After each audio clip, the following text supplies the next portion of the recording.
Dorothy Henshaw slammed her hand on the counter hard enough to rattle every cup on the shelf. "You think any decent man is going to take on 3 kids that aren't even his?" She laughed. Not a warm laugh, the kind that cuts. "Clara, honey, I'm trying to save you from making a fool of yourself in front of the whole county." Clara stood very still. She'd learned to do that. When Dorothy got loud, stillness was armor. "Because no man in his right mind," Dorothy continued, pulling the letter from Clara's hand like it belonged to her, "drives a woman with 3 children across the country, unless he's either desperate or stupid, and neither one of those makes for a good husband." Clara reached over and took the letter back, quietly, firmly. "Then I guess I'll find out which one he is," she said. If you've ever been told your love wasn't worth enough, that who you are was too much for someone to carry, this story is for you. Stay until the very end, because the moment that broke me completely doesn't come where you'd expect it. And if this story finds you, wherever you are in the world, hit that subscribe button, drop a like, and leave your city or country in the comments below. I want to see how far this little story travels. Now let's begin. Duraosham. The train smelled like coal smoke and old leather, and the particular kind of exhaustion that settles into a person's bones after 3 days of traveling with children who are trying very hard not to complain. Clara Whitmore sat in the second-to-last car with her back straight and her hands folded in her lap. The way her mother had taught her was appropriate for a lady in public. Her trunk was in the luggage compartment. Everything she owned fit inside it. She had checked twice that morning to make sure the latch was secure, then stood there with her hand resting on the lid for a moment longer than was necessary because it was the last thing she had that felt like hers. Lydia sat beside her, 10 years old, and already carrying something behind her eyes that children shouldn't carry. She was reading a book she'd already read twice, or pretending to, which amounted to the same thing. She hadn't said much since they left Missouri. She asked questions with her silences, and Clara didn't always have answers. Samuel was across the aisle, his face pressed to the window, watching the mountains come up out of nowhere, like the earth had decided to stop being flat. He was 7 and still believed the world was mostly full of things worth looking at. Clara was glad he still had that. She worried sometimes about the day he'd lose it. Rose was asleep on Clara's lap, her rag doll tucked under her chin, one of the doll's button eyes hanging loose from a single thread. Rose was 4.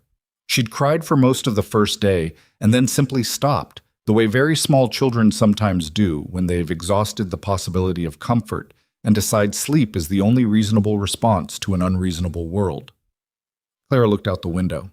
Montana. She'd never been west of Kansas before. The land out there was something she didn't have vocabulary for yet, wide in a way that made her chest feel strange, like breathing too much air at once. She'd read about it in the few letters Elias Vance had sent her, short, careful letters that told her about the land and the seasons and the work involved, without once telling her anything that felt personal. She'd noticed that. She'd noticed it the way you notice a gap in a fence line, not necessarily a problem, but something to be aware of. His first letter had come in response to the advertisement she'd placed in a publication she found at the back of a general store in Harlow County. She'd stared at that blank page for 2 nights before she wrote anything, because writing it made it real, and real was terrifying. Widow, 29, with 3 children ages 10, 7, and 3, seeks honest and hardworking man for companionship and partnership. I am not looking for rescue. I am looking for someone who understands that a family is already built and comes with its own history. She'd added that last part because she was tired of softening the truth. She'd spent 2 years softening the truth for people. She was tired. Most men hadn't written back. A few had, and their letters made clear they hadn't read hers carefully enough. They spoke of her coming alone, of the children being placed somewhere appropriate while she settled in. She didn't respond to those. Elias Vance had written 3 sentences. I read your letter twice. I have a ranch in Cutter's Bluff, Montana, with more room than one man knows what to do with. If you'd like to write back, I'm listening. That was it. No promises, no grand declarations, just, I'm listening. She'd written back the same night. They exchanged 7 letters over 4 months. He told her about the ranch, the acreage, the horses. The way the first frost came in September and made everything smell different. She told him about the children, Lydia's stubbornness and the way she mothered her siblings without being asked, Samuel's questions that never stopped, Rose's attachment to a rag doll she'd had since she was 18 months old. She didn't romanticize them. She told him the true versions. Lydia's stubbornness that could turn a room cold.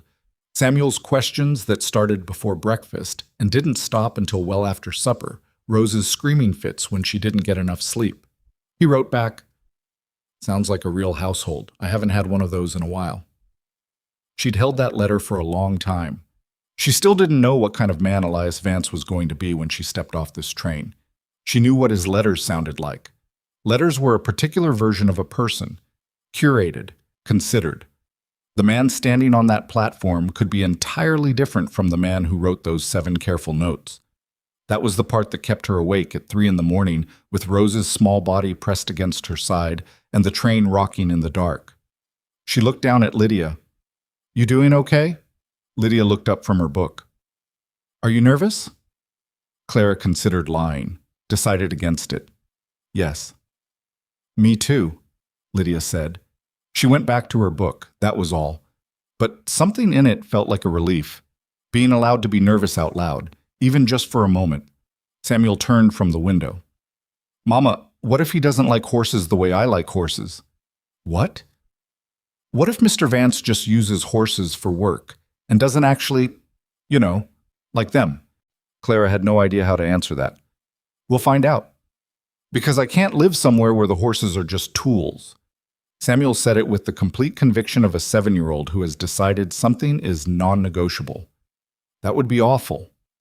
"Samuel, I'm just saying." Clara pressed her fingers to her temples. "One thing at a time, please." Rose stirred on her lap, made a small sound, and went back to sleep without fully waking. Clara smoothed the girl's hair back and looked out the window again as the train began to slow. She saw the platform before she saw the man. It was a small station, just a long wooden deck beside the tracks, and a painted sign that read Cutter's Bluff in letters that had started to weather. There was a wagon parked a little ways back, a horse hitched to it that kept turning its head in the direction of the arriving train. A handful of people stood waiting. She scanned them without meaning to, trying to find the one who might be him, the one who... There. He was standing at the far end of the platform, a little apart from the rest, and the first thing she noticed was that he was holding his hat in his hands instead of wearing it, turning the brim slowly the way a person does when they're not sure what to do with their hands. He was tall, taller than she expected, and broad across the shoulders in the way of a man who'd done physical work his entire life, not built for show. His hair was dark, going silver at the temples. He had a beard that was kept but not fussy. He didn't look like what she'd been afraid of. She wasn't sure what she'd been afraid of exactly. She just knew it wasn't this. "Mama," Lydia said quietly, "is that him?" "I think so." "He looks nervous too." Clara looked again. Lydia was right. The hat was still turning in his hands. The train stopped. Clara woke Rose with a gentle shake, gathered the girl's doll from the floor where it had slipped, and stood up. Samuel was already in the aisle, vibrating with barely contained energy. Lydia stood beside him, her book tucked under her arm, her face composed in the careful way she'd been composing it since her father died. "All right," Clara said, straightening her coat. "Let's go." The platform air was cold in a way that hit differently than Missouri cold, drier, sharper, with something underneath it that felt almost clean. Rose pressed her face into Clara's neck and blinked at the brightness. Samuel stepped off the train and immediately turned in a slow circle, looking at everything at once. Lydia stood close to Clara's side, watching. Clara looked toward the end of the platform. Elias Vance was walking toward them now. Not fast, not the hesitant shuffle of a man who'd changed his mind and was trying to find a graceful exit. Just a steady, deliberate walk, hat back in his hands, eyes on her. He stopped about 6 feet away. They looked at each other. He was older than she'd pictured, maybe late 40s, maybe 50. Lines around his eyes and across his forehead, the kind that come from years of squinting into sun and wind, not from worry alone. His eyes were a particular shade she didn't have a color name for. Not quite gray, not quite blue. Something in between. "Mrs. Whitmore," he said. His voice was lower than she expected. Not loud, not performative, just present. "Mr. Vance," she said. They stood there. Samuel broke the silence in the way only a 7-year-old can break a silence, completely, without warning, and without any awareness that there had been a silence to break. "Are you the man with the ranch? Mama says you have horses. Do you actually like them, or do you just use them for work?" Elias Vance looked down at Samuel. Something moved in his face. Not quite a smile yet, more the preparation for one. "I like them," he said. "Got one named Copperhead, who'd be insulted if I said otherwise." Samuel stared at him. "Copperhead's a snake name." "Yes, it is. He earned it." Samuel processed this for a moment.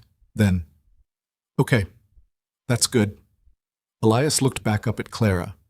The almost smile had settled into something quieter and more genuine. "I've got the wagon. If you want to wait here, I'll go get your trunk loaded and, Mr. Vance." She had to say it now while she still had the nerve. She'd told herself on the train that she would say it immediately before they got to the ranch, before the children got comfortable, before it became harder. "I want you to know that I understand if you've changed your mind." He went still. 3 children is not what most men... She stopped, steadied herself. "I put it in the letter. I was honest in the letter. But seeing it in person is different. I know that. I've watched people realize that in person, and I just want you to know that if this is more than you thought, if you look at us standing here and you think this isn't what you want, I would rather you tell me now." She heard Lydia go very quiet beside her. She felt Rose's small fingers tighten on her collar. Elias looked at her for a long moment. Then he looked at Lydia, at Samuel, at Rose, who had lifted her face from Clara's neck just enough to peer at him with one suspicious eye. He looked back at Clara. "I read your letter," he said. "I read it twice. You told me exactly who was coming. I wrote back." He paused. "I didn't write back by accident." Clara didn't say anything. "I've been eating supper alone in a house with 6 rooms for 11 years, he said quietly. "I don't know what you think I'm looking at right now, but what I'm looking at is a family." The word landed somewhere in Clara's chest that she hadn't known was hollow. She didn't cry. She was too tired to cry and too guarded besides. But something shifted. Some small thing, some tightly held thing that she'd been carrying in her jaw and her shoulders, and she let out a breath she'd probably been holding since Missouri. "All right," she said. "All right," he said. Samuel had already moved 4 feet away and was eyeing the horse hitched to the wagon with the intensity of a boy who has found his purpose in life. "Samuel," Clara said, "don't touch a strange horse without permission." "Can I touch your horse?" Samuel asked Elias without looking away from the animal. "If you introduce yourself first," Elias said. Samuel looked at him like he was the most sensible person he'd ever met. Then he walked over, held out his hand toward the horse's nose, and said, with complete seriousness, "My name is Samuel Whitmore. I like horses." The horse sniffed his hand. Samuel turned around, eyes wide. "She likes me." "That's Mabel," Elias said.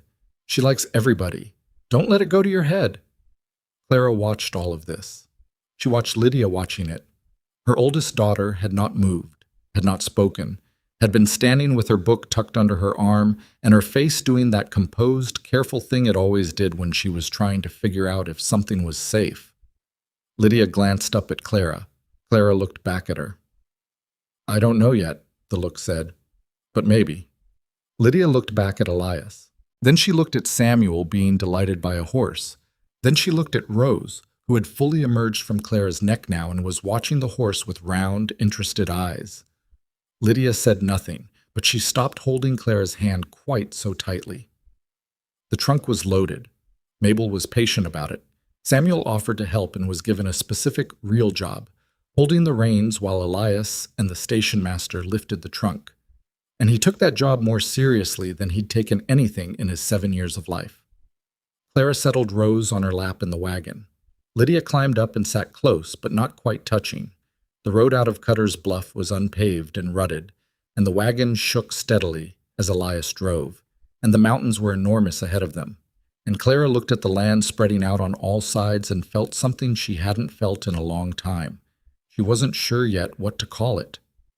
She looked at the back of Elias Vance's head, the broad shoulders, the hat back on now, the reins held easy in his hands, And she thought about the letter he'd written. I have a ranch in Cutter's Bluff with more room than one man knows what to do with. She thought about what that meant. 11 years of supper alone, a house with 6 rooms. She thought about Dorothy Henshaw's hand slamming on that counter. No man in his right mind is going to take on 3 kids that aren't even his.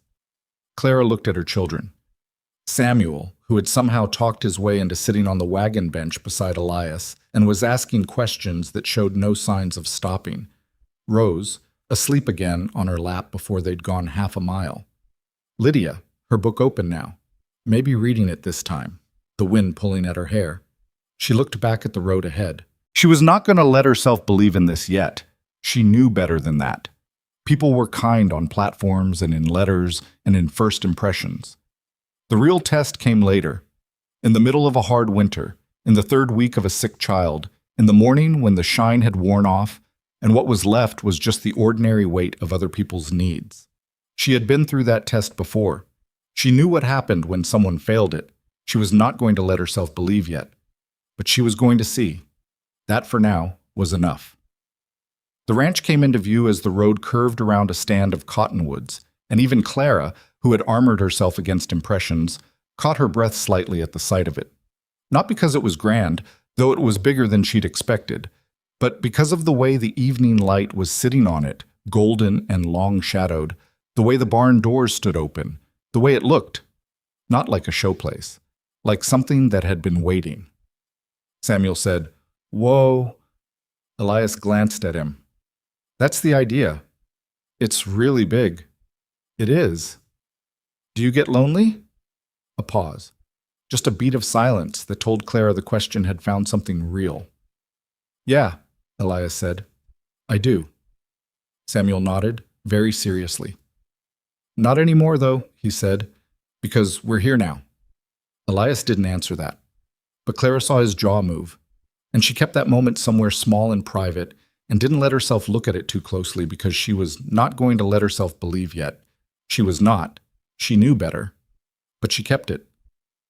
The first morning at the ranch, Clara woke before the sun. She lay still for a moment in the unfamiliar room, listening. The walls were thicker than she was used to. The silence was a different kind of silence than Missouri, deeper, with layers to it, the kind that made you aware of how far you were from everything. A floorboard settling somewhere, wind moving across the roof. Then, underneath all of it, the soft, rhythmic breathing of Rose beside her, the girl's small fist curled near her chin, the ragdoll wedged between them. Clara sat up slowly, careful not to wake her. She'd put Lydia and Samuel in the room across the hall, 2 narrow beds that Elias had made up with clean quilts that smelled like cedar and storage, the kind of smell that meant someone had kept things folded away for a long time. She'd stood in that doorway for a moment after the children fell asleep, looking at the quilts, thinking about the hands that had put them there. She hadn't slept well. She didn't expect to for a while. She dressed in the dark and went downstairs. The kitchen was cold. She found the stove without too much trouble. It wasn't so different from what she knew. And she got a fire started and put water on for coffee. And then she stood at the window while the water heated and watched the gray light beginning to separate itself from the black outside. She heard him before she saw him. Boots on the back porch, then the door opening, and Elias came in from outside already dressed, smelling like cold air and horses, stopping short when he saw her standing at the stove. "You don't have to do that," he said. "I know," she said. "I was awake." He looked at the stove, then at her, then moved to hang his coat on the peg by the door. "How'd you sleep?" "Fine," she said, because it was easier.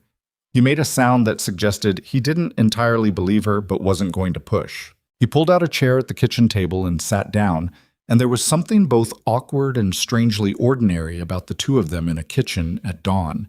Strangers who had agreed to build a life together and were now standing in the early evidence of that agreement, not quite sure what to do with their hands. The coffee finished. She poured 2 cups without asking and set one in front of him. He wrapped both hands around it. "Thank you."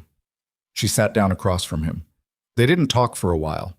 It wasn't hostile silence. It was the silence of 2 people who were both tired and both cautious and both aware that everything from here was new territory. He spoke first. "I figured I'd show you around the place today. If you want, No rush. I'd like that. The children, too, if they're up for it. Samuel will be up for it, she said. He'll probably be up for it before breakfast. Something moved in Elias's face. He asked me 11 questions on the ride from the station. That was a short ride. I counted. Clara looked at her coffee. I'm sorry. He's not trying to be difficult. I wasn't complaining. His voice was even. I'm just saying I counted. 11 questions in about 20 minutes. Kid's curious. He paused. That's not a bad thing. Clara looked up at him. He was looking at his coffee. She didn't say anything, but she filed it away. The way he'd said it, the flatness of it, like it was just a fact and not a complaint dressed as a compliment. Samuel came downstairs 40 minutes later, as predicted, still pulling his shirt over his head, socks on, boots in hand, hair going in directions that had no relationship to any comb. Is there breakfast? He asked. Come on. Can I see the horses? Are there other animals? What time does it get light here? Is it different from Missouri? Mama said we're further north, so does that mean… Samuel, Clara said. What? Shoes first. Samuel sat down on the kitchen floor and put his boots on with the focused energy of someone completing a necessary obstacle before getting to the good part. He was done in approximately 45 seconds. He stood back up. Okay. Horses? Elias looked at him over his coffee cup. After breakfast. How long does breakfast take? Depends on how long you spend talking instead of eating. Samuel pressed his lips together. He sat down, accepted the plate Clara put in front of him, and ate with a speed that suggested he was treating breakfast as a problem to be solved as quickly as possible. Lydia came down last, after Rose, moving carefully in the way she always moved in unfamiliar places, feeling out each step, watching where things were, making a map in her head. She sat beside Clara without being asked and looked at Elias across the table. He looked back at her. Good morning, he said. Good morning, she said. That was all. But it was precise and polite, and it communicated something, that Lydia was not going to be unkind, but she was also not going to be won over quickly, and if he thought that was a problem, he was welcome to say so. He didn't say so. He passed her the bread. She took it. Their interaction complete. Clara watched all of this and thought, okay. The tour of the ranch took most of the morning. Elias walked them through the barn first, which was Samuel's personal paradise. 8 horses, a tack room that smelled like leather and oil, a loft full of hay, and a gray barn cat named Duchess who ignored everyone except Rose, who she apparently found acceptable. Why does she like me? Rose asked, looking down at the cat winding around her ankles. Cats choose, Elias said. Nobody knows why. Rose considered this. I choose her too, she announced. Then it's settled, he said. He showed them the south pasture and the vegetable garden that had gone mostly to weeds since September, and the smokehouse, and the well, and the place where the fence line needed mending that he'd been putting off. He talked about the ranch the way someone talks about something they're proud of, but trying not to show off. Practical, specific, no flourishes, just, here's what this is. Here's how it works. Here's what needs doing. Clara listened. She also watched her children. Samuel was an open book, eyes wide, questions constant, already asking Elias if he could help with the fence mending, already naming 2 of the horses in his head even though Elias hadn't introduced them yet. Rose trailed behind, holding Duchess when the cat permitted it, touching things lightly with one finger. The fence post, the door of the smokehouse, the rough wood of the barn wall. She was building her own map, the way very small children do. Lydia was harder to read. She walked beside Clara, a little back from Elias, watching him in the way she watched most things, quietly, without making it obvious, storing it somewhere. At one point, Elias stopped at the fence line and said, This section here came down in a storm in October. I've got the post, just haven't gotten to it. I can help, Samuel said immediately. You've done fence work? Samuel hesitated. No. Then you can learn, Elias said. It's not complicated, just heavy. Samuel stood up slightly taller. Clara saw Lydia notice this, saw her file it away. Coming back to the house, they passed the side of the barn where an old workbench sat under a lean-to roof. And that was where things shifted for the first time, quietly, and in a direction Clara didn't anticipate. Rose had been carrying her rag doll all morning, the one with the loose button eye. Somewhere between the smokehouse and the barn, she'd tripped on a root and fallen.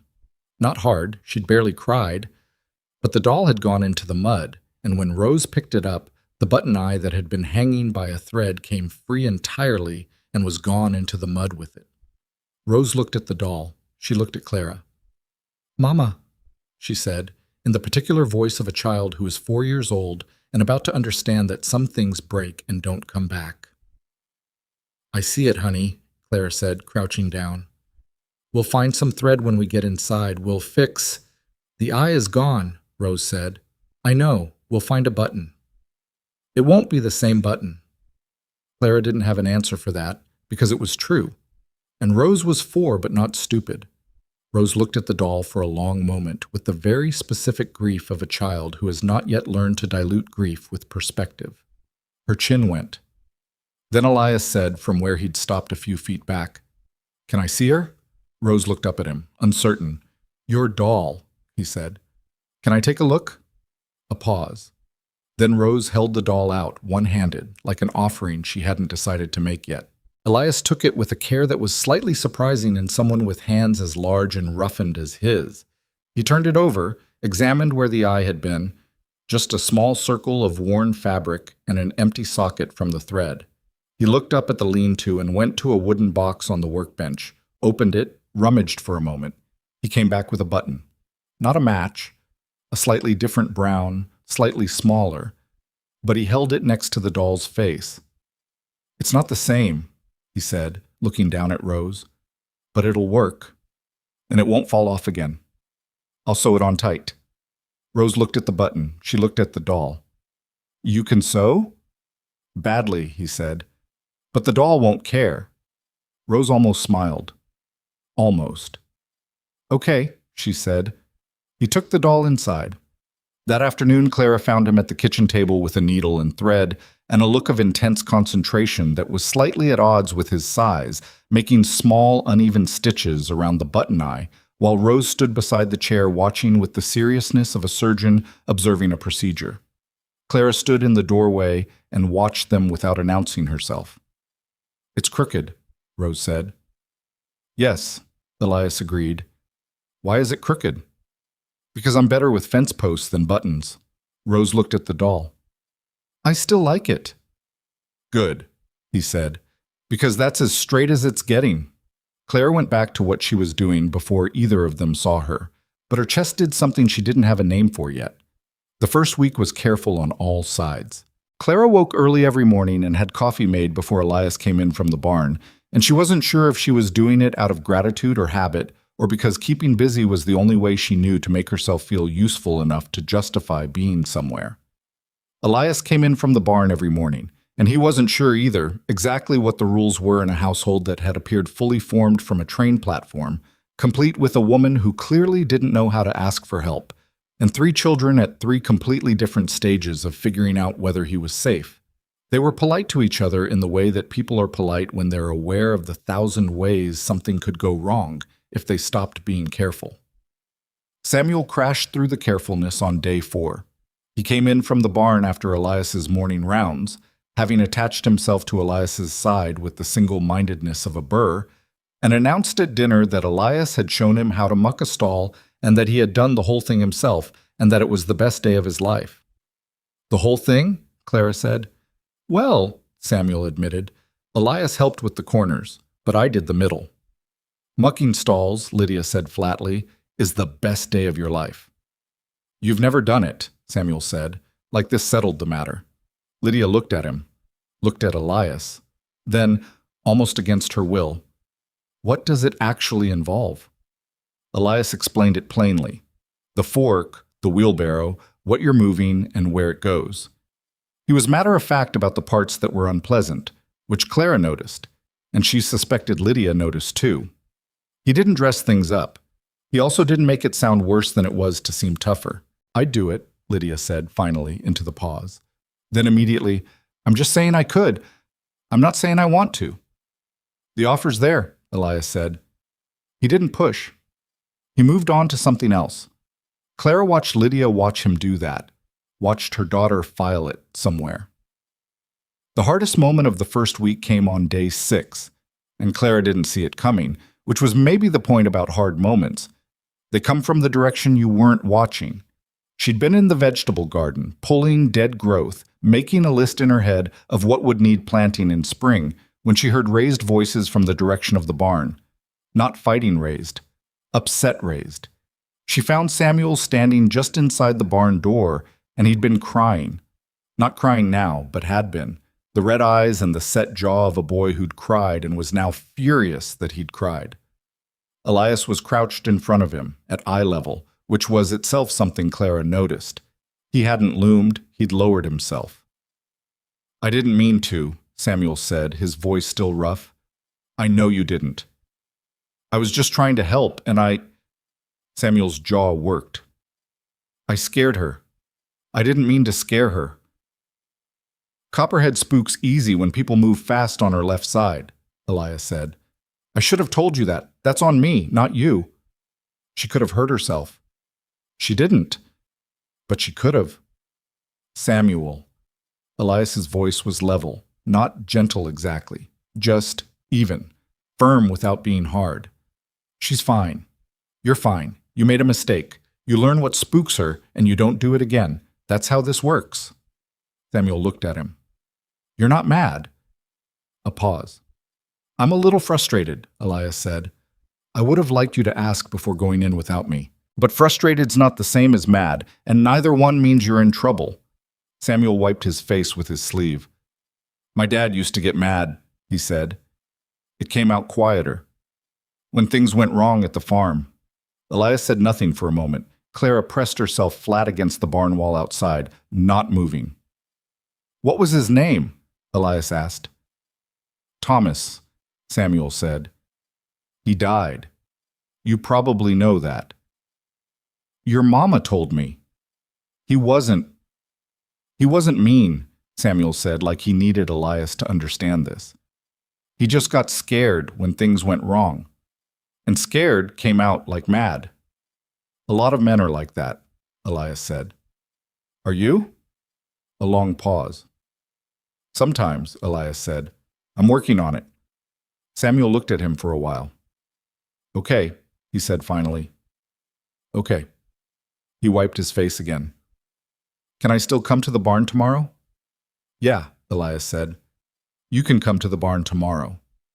Clara peeled herself off the wall and walked back to the garden and stood there for a minute with her hands hanging at her sides. She was not going to cry. She was not going to let something shift in her chest over a conversation she'd heard through a barn wall. She was not going to... She pressed the back of her hand to her mouth for a moment. Then she went back to pulling dead growth from the garden. That night, after the children were in bed, she and Elias sat at the kitchen table with the remains of supper between them, and she said, "I heard what you said to Samuel today." He looked up.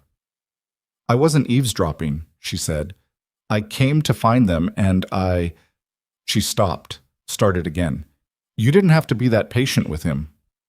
"I didn't do it to impress you," he said. Flat, not defensive, just honest. She looked at him. "I know that. That's why I'm saying it." He held her gaze for a moment. Then he looked back at his coffee. "He's a good kid," he said. "Reminds me of somebody." She wanted to ask who. She didn't. Some things were offered when they were ready. "He's going to keep following you around," she said. "I figured." "Lydia's going to keep watching you from a safe distance." "I figured that too." Clara traced the edge of her cup with one finger. "She's not trying to be cold." "I know," he said. "She's trying to be sure. There's a difference." Clara looked at him. He was looking at the table. His jaw worked slightly like he was deciding something, and then he said, "My sister was like that. After our mother left, she'd watch a person for the longest time before she'd trust them. Made people uncomfortable. They thought she was strange." He paused. "She wasn't strange. She was careful. There's a difference," he said again.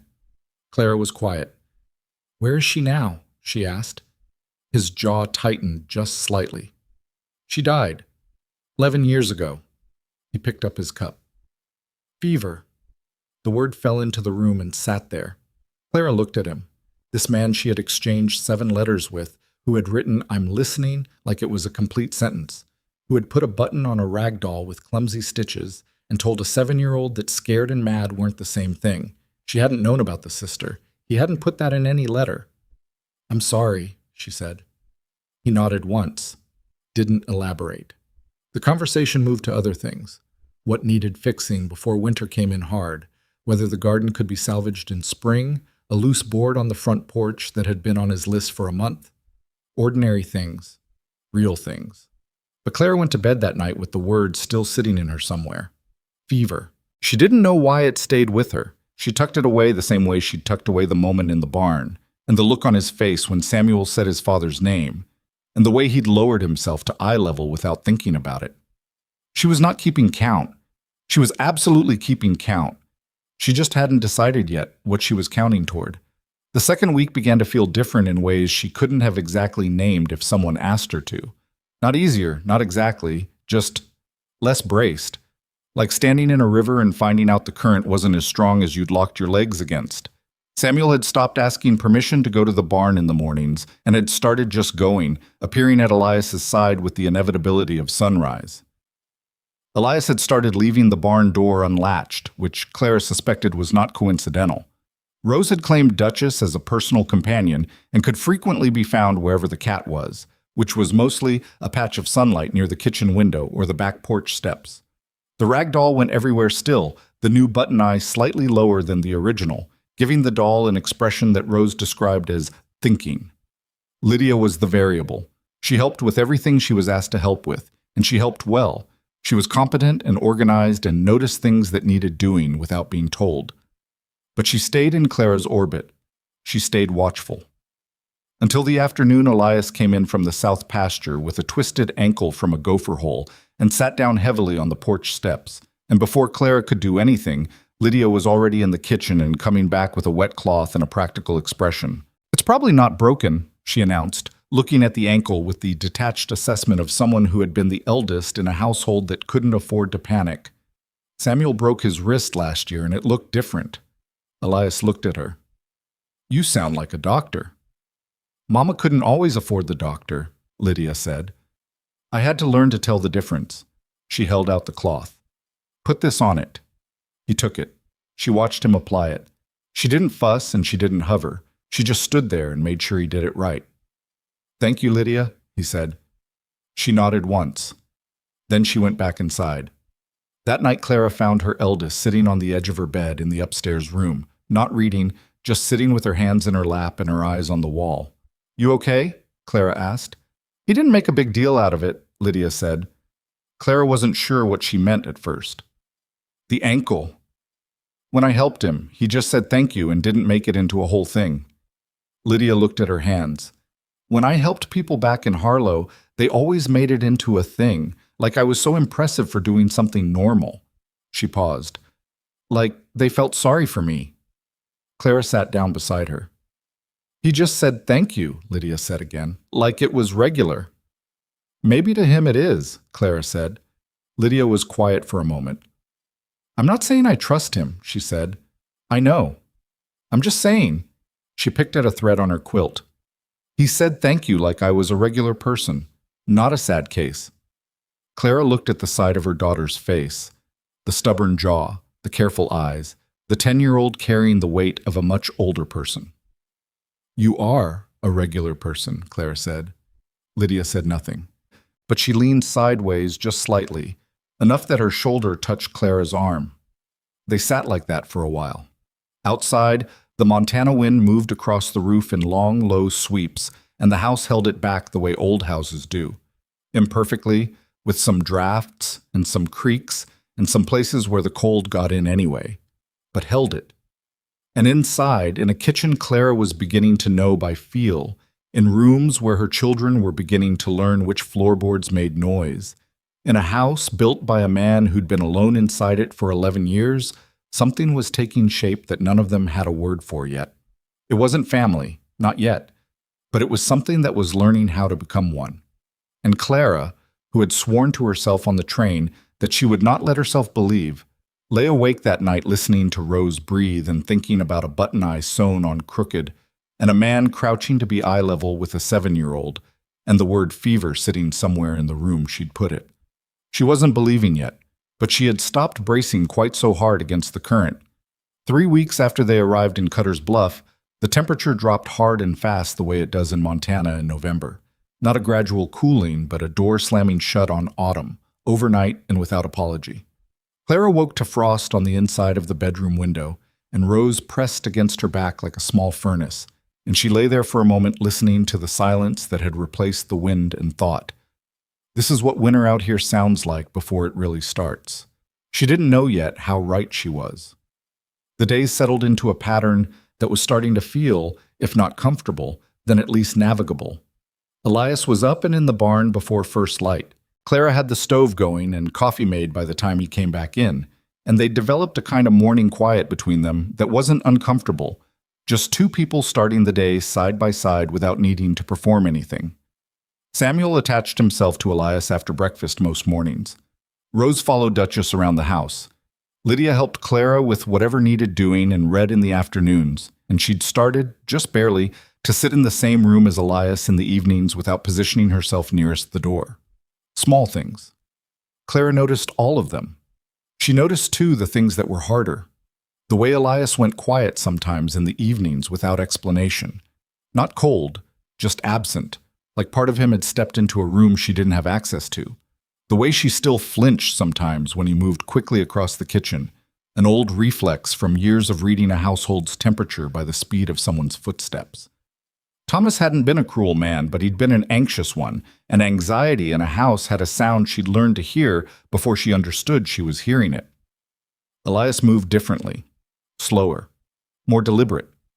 She was still learning what his movements meant. That was where they were, in the learning, when Rose got sick. It started on a Wednesday, which Clara remembered specifically because she'd been mending one of Samuel's shirts that morning, and she'd pricked her finger and sworn under her breath and looked up to find Rose watching her from the kitchen doorway with eyes that were slightly too bright. "Come here," Clara said. Rose came. Clara put the back of her hand to her daughter's forehead and felt the heat radiating off her skin before full contact and felt something cold go through her own chest that had nothing to do with the temperature outside. "How do you feel?" "My head hurts," Rose said. "Since when?" "Since I woke up." "Why didn't you tell me when you woke up?" Rose considered this. "I thought it would go away." Clara set down the mending. She brought Rose to the settee and got her covered with a quilt and put a cool cloth on her forehead and told herself it was probably nothing. Children got fevers, fevers came and went. This was probably the beginning of a cold, something she caught from the wind, something that would peak tomorrow and be mostly done by the weekend. She told herself this with the conviction of a woman who did not quite believe it. By evening, Rose was worse, not dramatically worse, but the fever had climbed. Clara could feel it through the cloth every time she replaced it. And Rose had stopped eating, which she almost never did, and she'd gone quiet in the particular way children went quiet when they didn't have the energy to be anything else. Elias came in for supper and looked at the settee and looked at Clara. "How high?" he asked, low enough that Rose wouldn't hear. "I don't have a thermometer," Clara said, "but she's hot." His jaw moved. "I've got one in the back room. Hang on." He came back with it, an old glass thermometer, the kind you had to hold and read in the light. They took Rose's temperature, 103.2. Clara looked at the number for longer than she needed to. "We should get the doctor," Elias said. "It's evening," Clara said, "and it might come down overnight. Fevers often." "Clara." His voice wasn't sharp, but it stopped her. "Doc Henning is 6 miles out. I can make that ride in under an hour.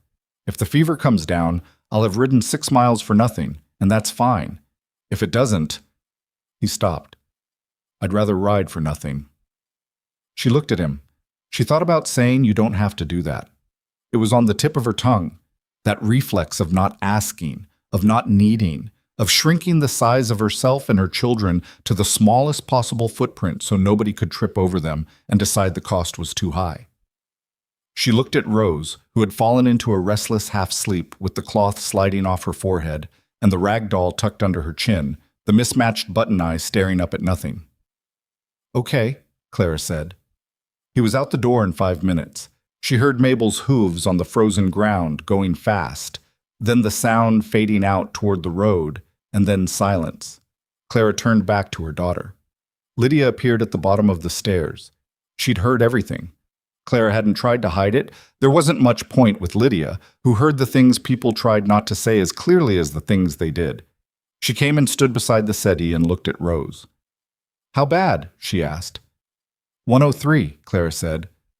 Lydia pressed her lips together. "Papa was 105 before—" She stopped. "I know," Clara said. They stood there together. Two people who had already done this once and knew exactly what it looked like when a fever went the wrong way and how fast it could happen. "It's not the same," Clara said, because she needed to say it out loud. "It's not the same thing. People get fevers and they get better. Rose is going to get better." Lydia didn't argue, but she also didn't agree. She just sat down on the floor beside the settee, cross-legged, and put her hand next to Rose's hand without touching it, like she was standing guard. Clara thought, 10 years old. 10 years old and she already knows how to do this. She thought about the moment, 3 years ago, when she'd been sitting beside Thomas in a room not much different from this one, doing the same thing, replacing cloths, watching numbers, listening to breathing, and understanding somewhere around the third night that the breathing was changing in a way it shouldn't be. She'd sent Lydia out of the room that night. Lydia had known why. She was not going to let herself go to that place yet. It did nobody any good to stand in the worst possibility before you knew if it was coming.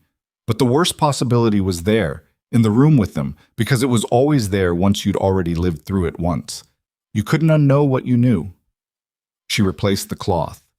Rose stirred and made a sound, a small, unhappy sound. And Clara said, "I'm here. I'm right here." "Mama," Rose said without opening her eyes. "Right here," Clara said again. Samuel came down around 8, drawn by the quiet, which in a household with Samuel was always more alarming than noise. He stood in the kitchen doorway and looked at the scene, his mother at the settee, his sister on the floor, Rose under the quilt, and his face did something complicated and young. "Is she real sick?" he asked. "She has a fever," Clara said. Elias went for the doctor. Something crossed Samuel's face. "It's cold out." "He'll be fine," Clara said. "He knows the road." Samuel stood there a moment. Then he went to the chair nearest the settee and sat down, pulling his knees up to his chest, and said nothing else. He just stayed, the way Lydia was staying. Something in Clara's throat did something she didn't have time for right now, so she put it away and concentrated on the cloth and the breathing and the steady ticking of the clock on the kitchen shelf. It was past 9 when she heard hooves on the frozen ground again. 2 sets this time. And the door opened and Elias came in with cold air and a gray-haired man in his 60s who had the economical movements of someone who'd been called out at night more times than he could count. "This is Doc Henning," Elias said, already pulling his gloves off. The doctor set his bag down and went straight to Rose without preamble, which Clara respected immediately. He didn't make conversation. He checked, assessed, asked Clara 3 precise questions about onset and duration and whether Rose had eaten or had fluids. Clara answered them precisely in return. He took her temperature again, listened to her chest, checked her throat with a light from his bag. He straightened up. "Fever's significant," he said, "but her lungs are clear, throat's red, not infected yet. This is probably the beginning of something, not the middle of it." He looked at Clara. "You need to bring that fever down and keep it down. Cold compresses, regular intervals, fluids when she'll take them. She needs to drink." He paused. "If it climbs above 104 or she starts having trouble breathing, I need to be back here immediately." "We'll get you immediately," Elias said from behind him. The doctor glanced back at him. "I know you will." To Clara, "I'll leave you something to help with the fever. She's young and she's otherwise healthy. That matters." He paused again, and his voice shifted just slightly. Not softer exactly, just more human. "You've done this before. I can tell. Keep doing what you're doing." Clara nodded. He didn't mean Thomas. He couldn't know about Thomas. But the words landed somewhere real anyway. He left an hour later. Clara saw him to the door. When she came back into the main room, Elias had taken the chair beside Rose's settee. Samuel's chair, since Samuel had been persuaded to go up to bed, reluctantly, with Lydia, and he was sitting forward with his elbows on his knees and the cloth ready in his hand. Clara stopped. He looked up at her. "You should sleep," he said. "A few hours. I've got her." "She's my daughter," Clara said. "I know she is." He said it without impatience. "And you're not going to be any use to her if you're running on nothing in another 12 hours. Sit down somewhere else for a few hours. I'll wake you if anything changes." Clara looked at him, at the cloth in his hands, at the steadiness in the way he was sitting there, like it was where he planned to be. "You have work tomorrow," she said. "The fence can wait." "Elias," "Clara." He held her gaze. "Please." She sat down in the chair across from him. She hadn't said she'd sleep. She just sat. He didn't push it. He turned back to Rose and reached over and replaced the cloth on her forehead with the practiced gentleness of someone who is trying not to wake her. Rose made a small sound, and he waited until she settled, and then he sat back and was still. Clara watched him. She was trying to understand what she was looking at. She'd spent enough of her life reading men's faces in the moments they thought nobody was watching. Thomas in his anxious evenings, the neighbors in Harlow who smiled warmly to her face and saw her as a cautionary tale behind her back, the men who'd written her letters that showed they hadn't read hers, and she'd gotten good at that particular kind of reading. What she saw in Elias's face right now, in the lamplight, watching over a 4-year-old who was not his blood and had come to him attached to a woman he'd known for 3 weeks, was not performance. It wasn't the face of a man doing something because he'd calculated the social cost of not doing it.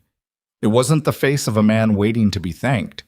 It was the face of a man who was scared. A quiet, still, contained scare.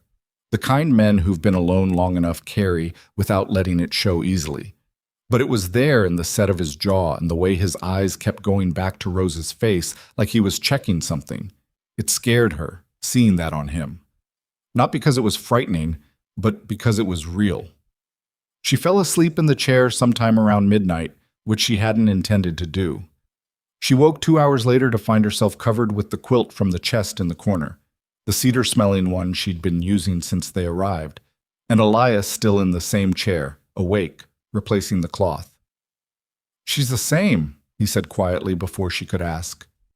"Maybe slightly down. Hard to tell."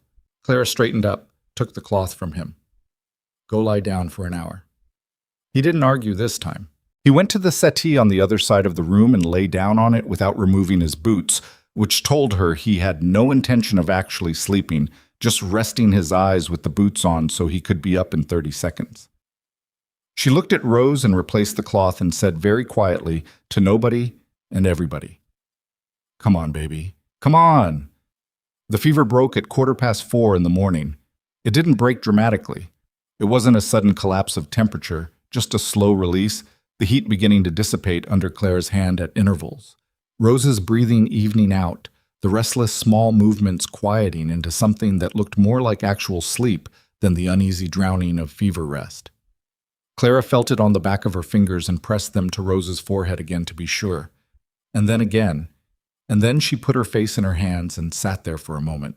She heard Elias sit up across the room. "Down?" he asked. "Down," she said. Her voice wasn't quite right. He said nothing. She heard him get up and go to the kitchen, heard the sounds of the stove, water being put on. She didn't move from beside Rose for a long time. She sat with her hand resting near her daughter's face, not quite touching, close enough to feel the warmth that was now a normal warmth, a living warmth, not the particular burning brightness that went wrong. She thought about Thomas. She thought about the morning he'd gotten worse instead of better, the way the fever had climbed while she was sleeping, and she'd woken to find him so changed from the man she'd put to bed that she'd stood in the doorway, unable to move for several seconds.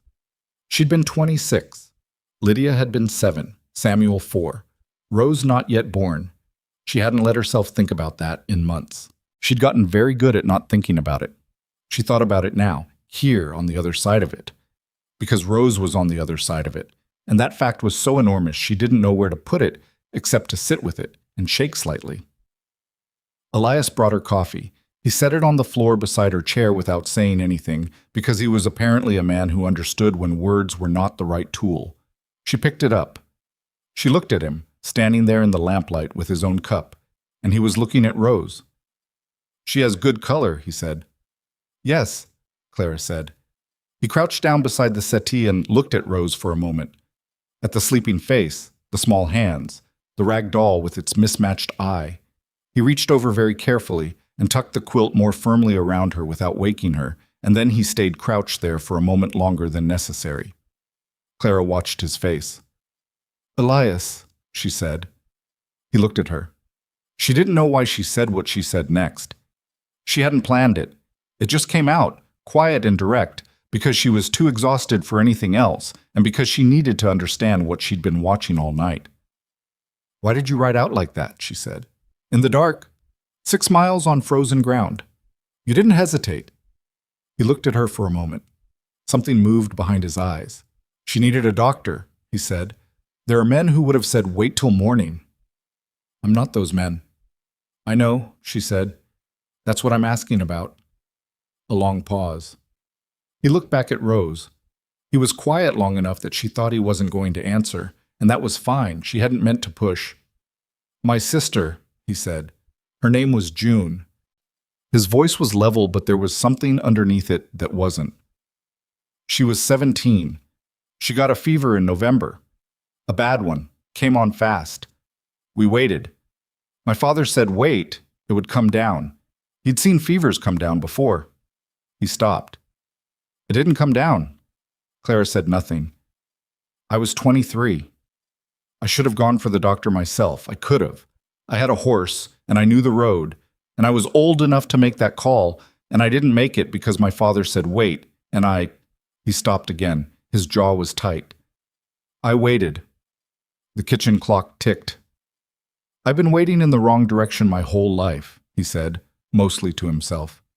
"Tonight I was done waiting."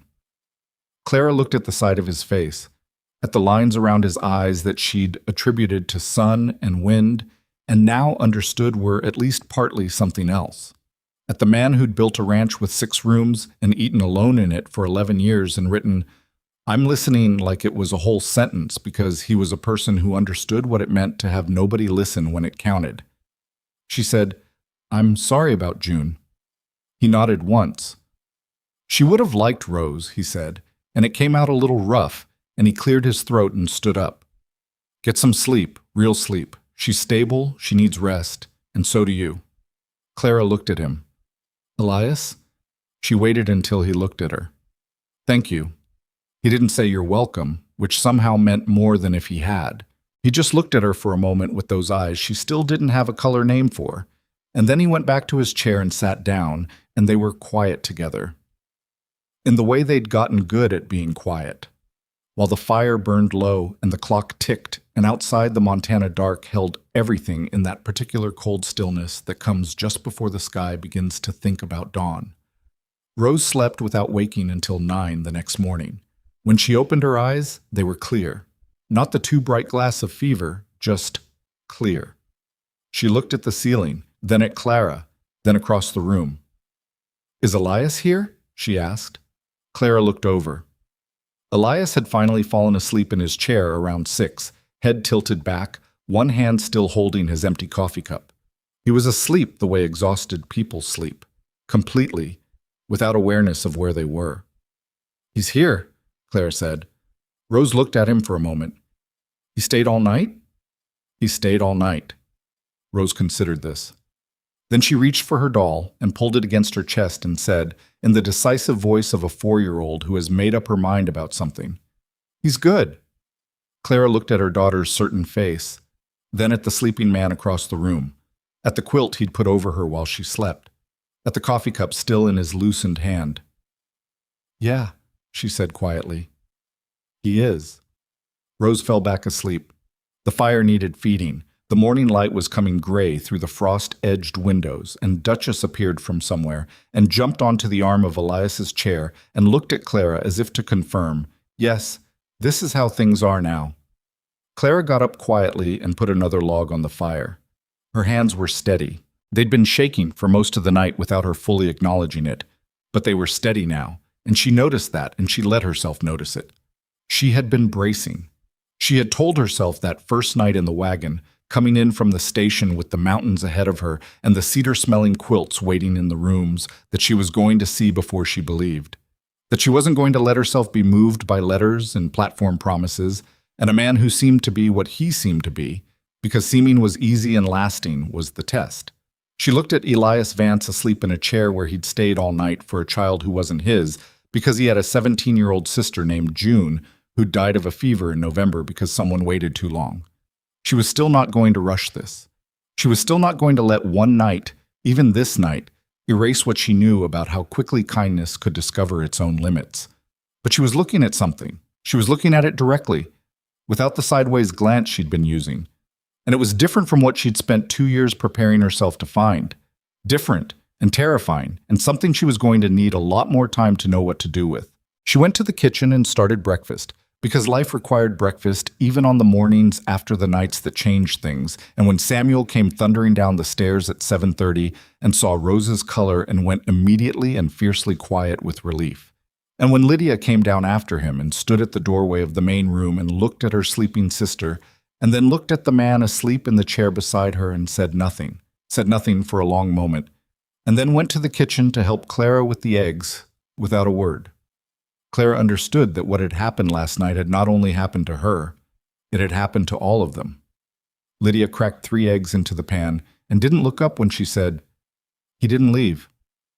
"No," Clara said. "Even after we went to bed. He didn't leave her." "No." Lydia was quiet for a moment. She stirred the eggs. "Okay," she said. Just that. "Okay." And Clara, who had learned to read everything in the silences her children left, heard everything in that one word that Lydia had not yet found a way to say aloud. Rose was up and asking for biscuits by the 3rd morning after the fever broke, which Clara took as the clearest possible sign that her youngest was going to be fine. The ragdoll was reinstated to its position of honor under Rose's chin, the mismatched button eye watching the ceiling with its slightly tilted, thoughtful expression. And Duchess the barn cat had apparently decided that Rose's recovery period required feline supervision and had taken up a position at the foot of the bed that she defended against all comers, including Samuel, who tried twice to dislodge her and failed. Life resumed. It did what life does. It picked itself back up and kept moving, because the alternative was standing still, and nobody had that luxury, not on a ranch in Montana in November with winter settling in hard and serious. But something had changed.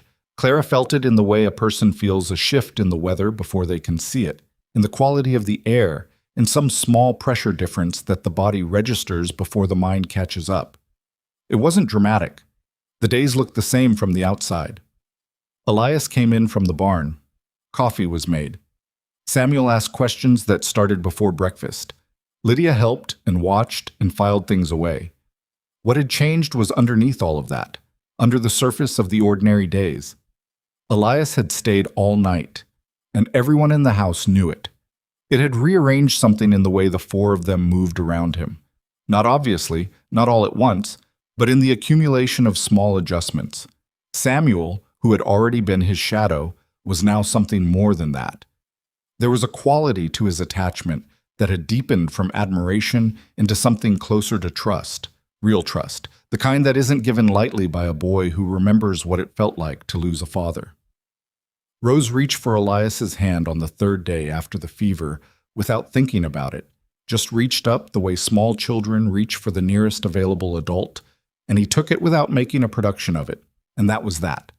Lydia's change was subtler, and to Clara, the most significant. She had stopped positioning herself near the door. It wasn't something she announced. It was just gone. That particular readiness that kept exit in sight quality, that Clara had watched her daughter carry for 3 years, like a piece of luggage she wouldn't put down. She still watched Elias. She was always going to watch people. That was Lydia. But the watching had changed character. It was less assessment now and more attention.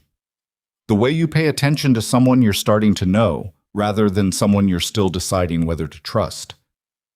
Clara noticed all of this and kept it at a careful distance from herself. There was a wall she'd been maintaining, not unfriendly, not cold, just careful. and the night of Rose's fever had done something to it that she hadn't fully examined yet. There were cracks in it. She knew where each one was. She was choosing, for the moment, to leave them unexamined. She was good at leaving things unexamined when she was afraid of what she'd find. The crack she couldn't ignore came on a Saturday afternoon in late November, and it came because of Dorothy Henshaw. Claire was in the kitchen when she heard a wagon on the road, and she looked out the window and saw an unfamiliar rig pulling up. A good wagon, the kind owned by people with some money. She didn't recognize the horse. She set down what she was doing and went to the door, and when she opened it, the woman climbing down from the wagon was not someone she knew. She was maybe 60, well-dressed in the way of a woman who understood the social architecture of a small town and had spent years making sure she was positioned correctly within it. She had bright, sharp eyes and a smile that arrived on her face a half second after her gaze had already finished evaluating you. "Mrs. Whitmore," she said, and the fact that she already knew Clara's name told Clara everything she needed to know about the nature of this visit. "I'm Margaret Alcott. My husband Harold owns the feed store in town." She came up the porch steps without being invited. "I've been meaning to come by for weeks, but you know how it gets." Clara did not know how it got. "Come in," she said, because there was nothing else to say. Margaret Alcott came in and looked around the kitchen the way people look at things they're cataloging, and she sat at the table and accepted tea without being offered it, and she talked.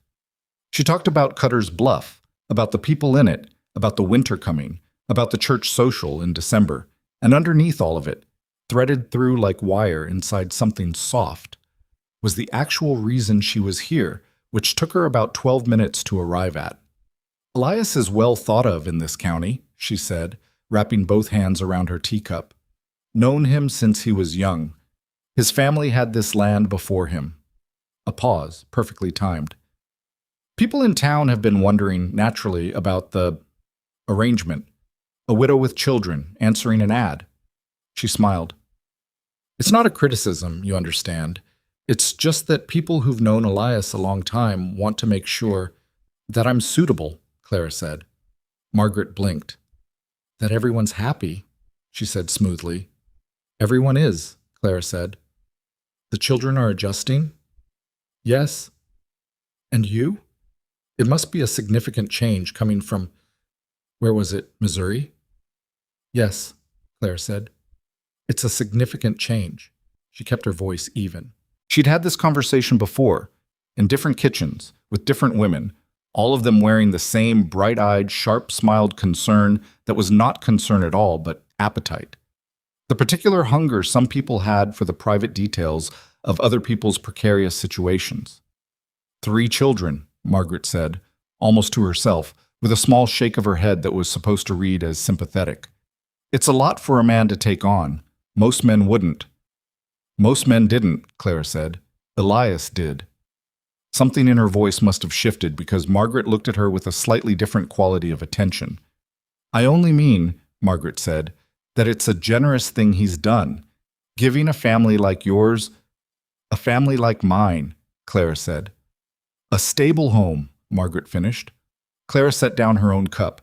She looked at Margaret Alcott's composed, evaluating face and felt something that was familiar and unwelcome and complicated. The old compression, the old smallness, the voice that said, "This is what people see." A woman with 3 children who needed rescuing. A burden that one decent man was kind enough to lift. She had been fighting that voice for 3 years, and it was still faster than she was, still arrived before she could stop it. She was about to say something measured and polite that would end the conversation without incident, because she'd learned a long time ago that women like Margaret Alcott were essentially immovable, and the energy spent on them was wasted energy. She was about to do that, and then Elias walked in the back door. He came in the way he always came in at midday. Cold air, the smell of horses and work, boots loud on the floor, not looking at anything specific yet because he was still coming back from wherever his mind had been in the barn. He registered Margaret's presence and stopped. "Margaret," he said. Not warm exactly, but not cold. The even voice of a man who recognized the situation. "Elias," she smiled. "I was just getting acquainted with Mrs. Whitmore." Elias looked at Clara. Clara looked at him. She wasn't sure what was in her face, but whatever it was, he read it. She watched him read it, watched his expression shift slightly and the way it shifted when he was deciding something. He came to the table and pulled out the chair beside Clara, not across from her, beside her, and sat down. "How long have you been here?" he asked Margaret. "Oh, not long," she said. "We were just talking about the family, how everyone's settling in. I was saying it was generous." "Clara doesn't need my generosity," Elias said. Margaret paused. "She came here with 3 children she raised on her own after losing her husband," he said. His voice was level, the same voice he used for everything, not louder than necessary, not performed. She managed a household and kept her family together through things that would have finished most people. That's not a woman who needed rescuing. He picked up the empty cup Clara had been using and turned it in his hands. "She did me the courtesy of choosing to come here. That's different." Margaret looked at him for a moment. "Of course," she said. "I'm sure you didn't mean anything by it," he said. He said it the way you say something that means the opposite. Not aggressively, just clearly. "I'm sure you didn't mean anything by it," meaning, "I know exactly what you meant, and now you know that I know." Margaret finished her tea at a speed that suggested she had other places to be, said several warm and empty things about hoping to see them at the December social, and left. Clara sat at the kitchen table after the wagon pulled away and didn't say anything for a moment. Elias got up and poured himself coffee and leaned against the counter with it. "She'll tell everyone in town," Clara said. "She'll tell everyone in town regardless," he said. "Might as well give her something accurate to tell." Clara looked at the table. "You didn't have to do that." "Do what?" "Say that. Any of it." He shrugged, a small motion, like the question was mildly puzzling to him. "It's the truth. Most people don't say the truth when the social cost is—" "I'm not most people," he said, "and you're not a charity case." He paused. "I'd appreciate it if we both remembered that." Clara looked at him. He was looking at his coffee.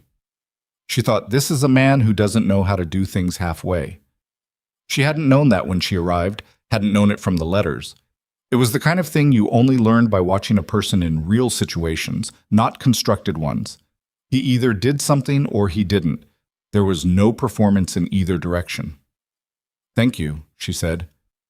"Stop thanking me for things that are just—" He made a small motion with his hand. "Just the way it is." He couldn't quite find the words for the rest of it. That was the other thing she'd learned. He was articulate about facts and almost inarticulate about everything else. He could describe the acreage of his south pasture with precision and fumble completely when it came to the things that mattered to him. She was starting to find that more honest than fluency would have been.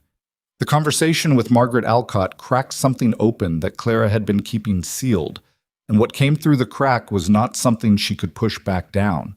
She spent 3 days trying anyway, going through the motions of ordinary days, while the question she hadn't allowed herself to ask directly moved around just below the surface of her thinking. She asked it on a Wednesday evening. The children were in bed. The kitchen was quiet. Elias was at the table with a piece of paper he'd been working on for an hour. Some calculation about feed for the winter, figures in his cramped, careful handwriting, and Clara was sitting across from him with her mending and not doing it. She set it down. "Can I ask you something?" she said. He looked up. "The letters," she said. "When you answered my advertisement." She paused. Did you think about what it would actually be like? 3 children in a house that had been quiet for 11 years. Someone else's children. Did you actually think about what that meant before you wrote back?" He set down his pencil. He was quiet for a moment in the way he was quiet when he was deciding how honest to be, which was always, in the end, entirely honest. She'd learned that too. "I thought about it," he said. "Thought about it for about a week after I saw the advertisement. Almost didn't write." "What made you write?" He turned the pencil over in his hands. "The last line of your advertisement," he said. "A family is already built and comes with its own history. Most women in those advertisements were—" He stopped. They were trying to fit themselves into what a man wanted, describing themselves in terms of what they could offer. "You didn't do that.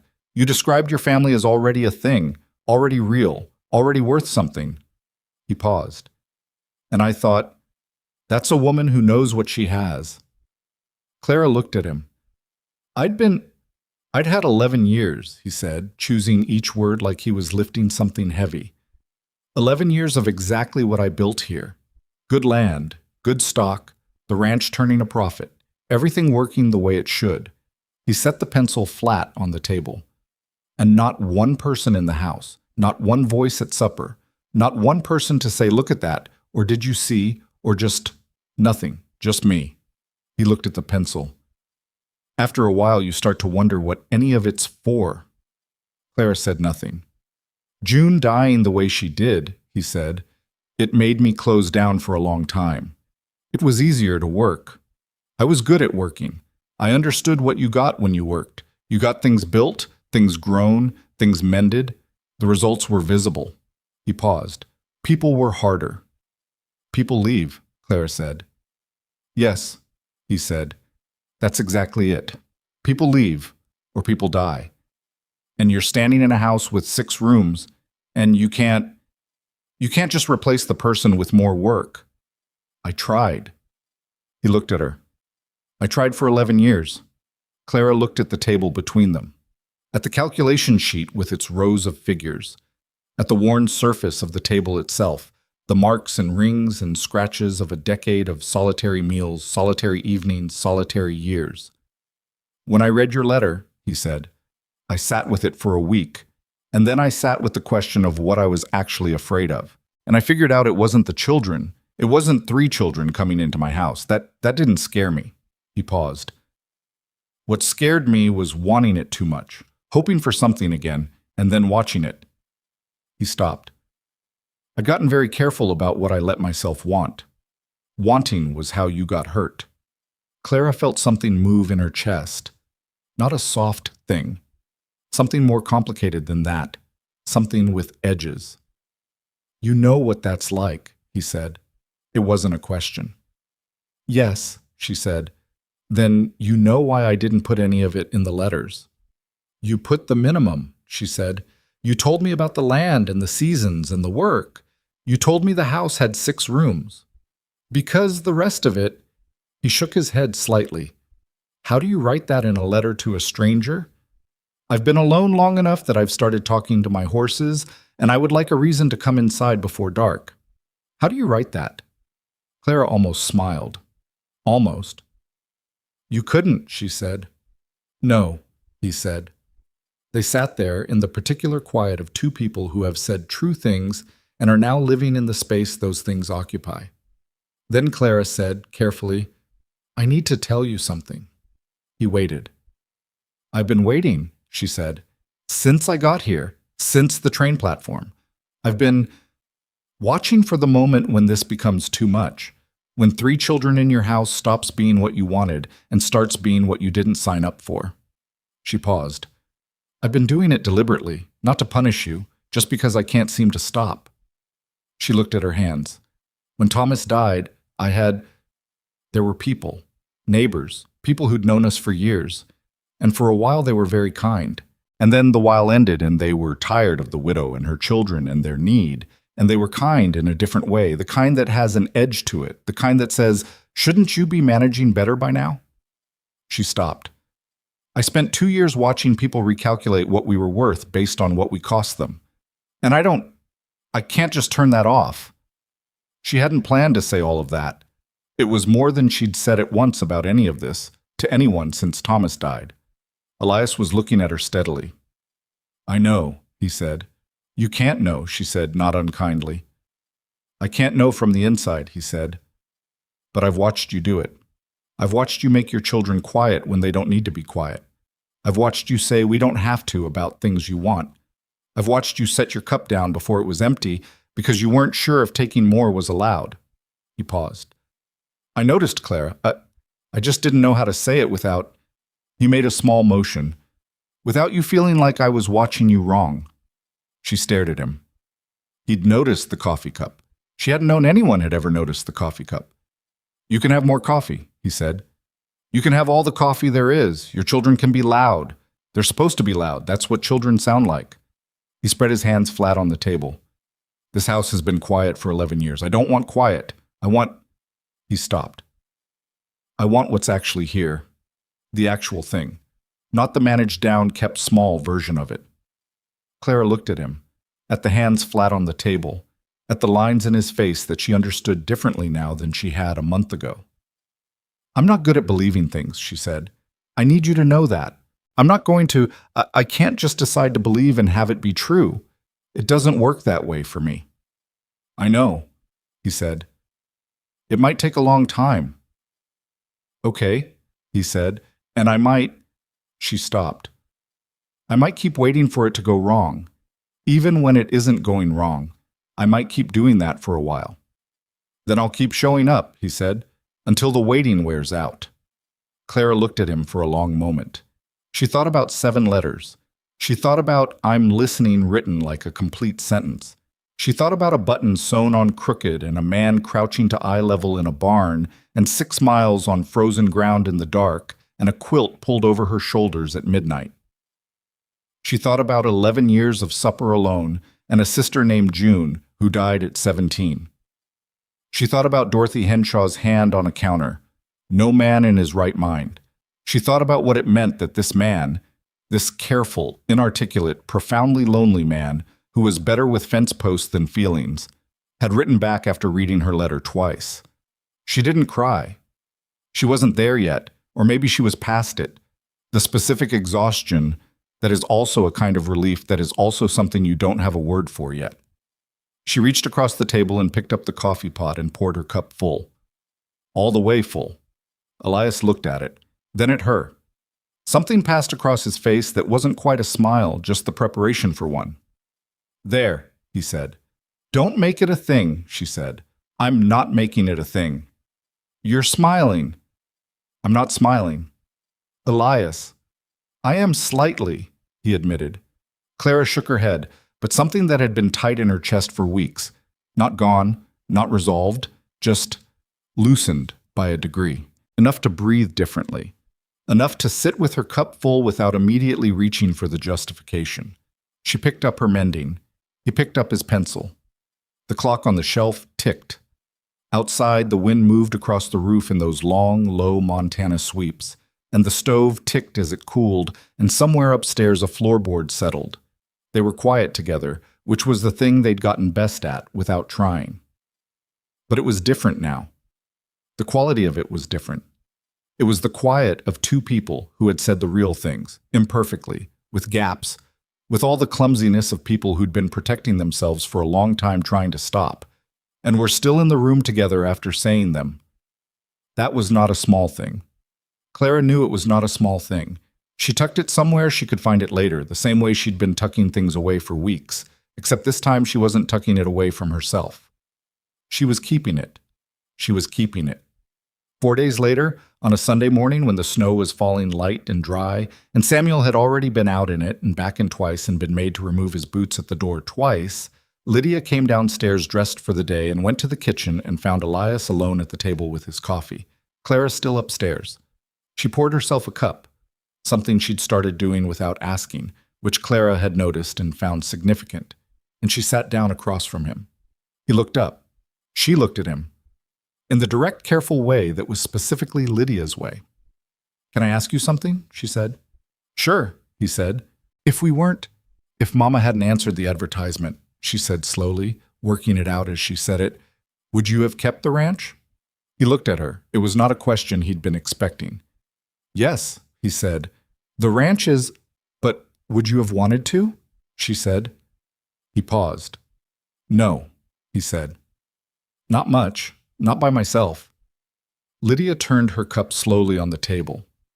My dad had a farm, she said. He worked really hard on it, but the last year before he got sick, you could tell he didn't want to be there alone either. He needed us on it, for it to matter. Elias was quiet. I don't need a new dad, Lydia said, and her voice was steady, just stating a fact. I had one. He was good. I know, Elias said, but she stopped.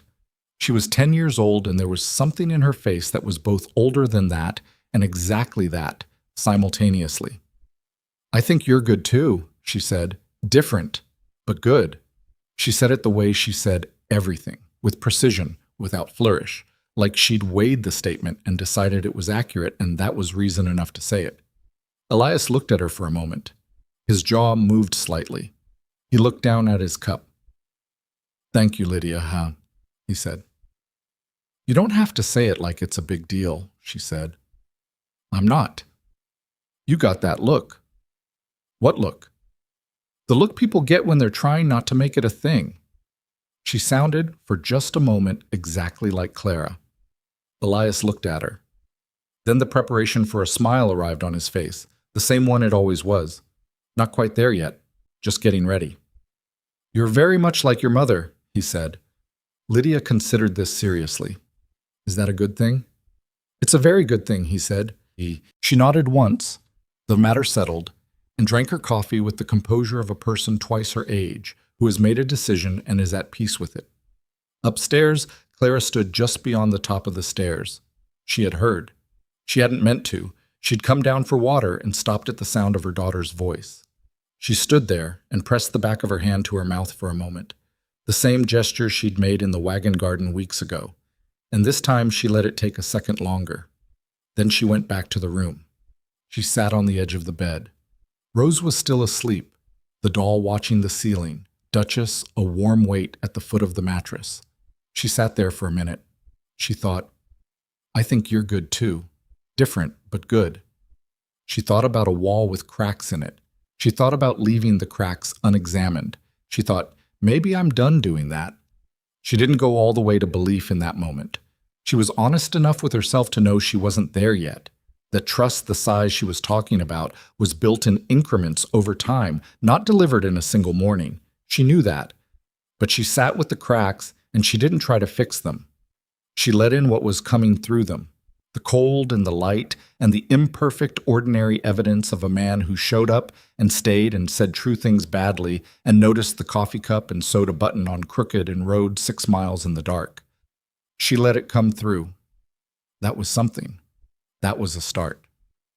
Outside, the snow was still falling, light and dry, and Samuel was putting his boots on for the 3rd time. Samuel put his boots on for the 3rd time that Sunday and went back out into the snow, and nobody stopped him, which he took as a sign that the household had finally accepted his relationship with weather as a personal matter between himself and the outdoors. The snow kept falling through December. Not the brutal kind. Not yet, Elias said. Real winter comes in January and February, and it comes like it means it. But steady and accumulating, the kind that turned the ranch into something that looked like the inside of a snow globe if you stood at the kitchen window in the morning with your coffee and let yourself look. Clara had started letting herself look. It was a small thing. She wouldn't have been able to explain it to anyone, but it mattered to her. The deliberate act of standing at the window and looking at the land and not immediately cataloging what needed doing. Just looking. Just allowing the fact of this place to exist without immediately converting it into a list of obligations. She was practicing, in her own imperfect way, letting herself be somewhere. It didn't always work. There were still mornings when she woke with her jaw already tight and the old inventory running in her head. What they were costing, what they were using, whether the weight of 4 people in a house built for one was something that would eventually become visible in Elias's face as strain. She'd look for it when she thought he wasn't watching. She never found it. She looked anyway. That was the honest truth of it. She knew by now, at some level she trusted, that Elias Vance meant what he said and said what he meant, and the face she was looking for wasn't coming. She knew that. She still looked. Some things healed slowly, and some things healed in the wrong order, and some things didn't heal so much as become incorporated into who you were. The way a broken bone knits differently than it was before, and you carry the difference in you after. Clara was carrying a lot of difference. She had been for 3 years. She suspected she would for a long time yet. But she was carrying it somewhere different now. That was the change. Not gone, not resolved, just repositioned. The wedding was on a Thursday in late October, almost a year to the week from when she'd stepped off the train at Cutter's Bluff, with 1 trunk and 3 children, and the conviction that she was probably about to make the worst or best mistake of her life and no clear way to know which. She had not wanted anything elaborate, and Elias, who had approximately no opinions about decorations and a strong opinion about not wasting a working day, had agreed without discussion. They were married at the courthouse in Cutter's Bluff with the county judge, a man named Briggs, who had the practiced deficiency of someone who'd officiated a great many ceremonies and found them all equally real, and two witnesses who were the ranch's nearest neighbors, a couple named Adler who had brought a jar of pickled preserves as a gift and seemed genuinely pleased about the whole thing. The children were there. That had not been a question. Samuel wore his good shirt and managed to keep it clean for approximately 40 minutes, which Clara considered a personal achievement. Rose wore a blue dress Clara had made from fabric she'd bought in town, and she carried the rag doll because nobody had suggested she shouldn't, and the doll attended the wedding with its mismatched button eye and its slightly tilted, thoughtful expression. Lydia wore her dark dress and her composed face and stood beside Clara during the short ceremony with her shoulders back and her eyes on the judge, and Clara could feel her daughter being careful beside her, being precise, being present, deciding in real time what this meant. The ceremony took 11 minutes. Judge Briggs said the necessary words. Elias said the necessary words in his even, unhurried voice, looking at Clara directly the whole time the way he did everything. Without performance, just present. Clara said the necessary words and her voice held, and she was proud of that, though she knew from the 3 seconds before she started speaking that it was going to be close. Elias put a ring on her finger. It was a simple band, gold, nothing ornate, and he'd driven into town to get it himself 2 weeks ago and hadn't mentioned it until he handed it to the judge that morning, which was so entirely like him that she hadn't known whether to be exasperated or moved and had ended up somewhere between the two, which was also very like him. When Briggs said they were married, Samuel said yes under his breath, like a small, private victory, and Rose leaned against Clara's leg, and Lydia stood exactly where she was standing and did not move. Clara looked at Elias. He was looking at her in the way that she now recognized as his most honest expression, not smiling, not moved in any visible way, just fully there, fully himself, looking at her like she was something real. "Well," he said. "Well," she said, that was the whole of it. But it was enough. The reception, such as it was, happened in the ranch kitchen that afternoon with the Adlers and their pickled preserves and a cake that Clara had baked herself the day before and that had sunk slightly in the middle, which Samuel considered a major structural crisis, and Elias ate around without comment. There was coffee and cider and the particular warmth of a kitchen where something has been baked recently, and for 2 hours the house had more voices in it than usual, and Clara watched Elias in that context, watched him talk to Harold Adler about fence line and winter feed, watched him answer Rose's question about why cake sank in the middle with complete seriousness, watched him catch Samuel trying to cut a second slice of cake before everyone else had finished their first and redirect him with a look that required no words. And she thought, this is what he's like when he has people. This was what he'd always been like, probably. Just no people to be it with. The Adlers left by 4 before the light went completely. The kitchen was quieter.